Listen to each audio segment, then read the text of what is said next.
there is a fundamental difference between the kingdom of noise and the kingdom of silence. The Cistercian ruins are doubly silent, but there was a silence full of listening here centuries ago, and in that silence many words were heard. On the contrary, in the kingdom of noise, the higher the decibels, the less is heard. When one has to do with the demons, one has to do with very noisy specimens. In the series of spectacular exorcisms in Germany in August and September of 1975, many things came out, and there were even human demons in the midst. And one sees how under noise, even interior noise increases. Tension and stress become high interior decibels, and huge cosmic decisions are taken under those conditions. The spirit cannot get through loud noises. That applies also to our liturgies. The demon has infiltrated our church worship and has found a way of excluding God from our interior ears in the house of God itself.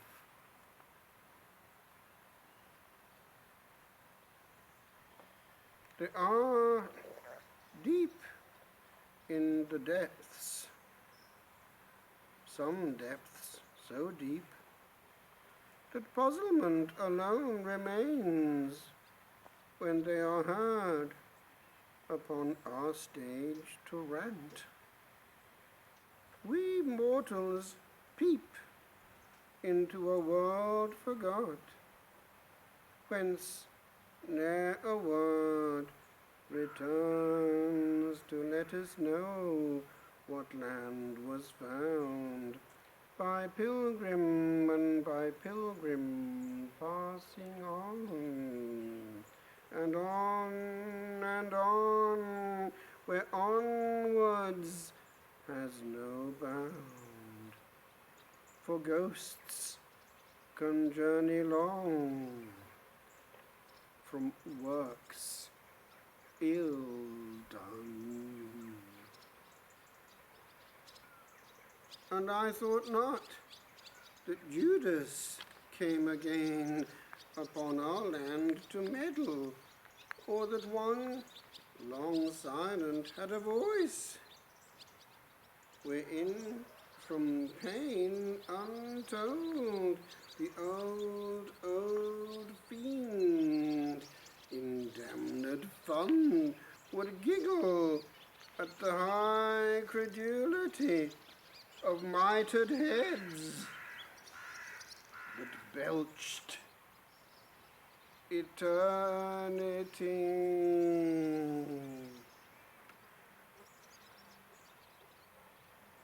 Alas,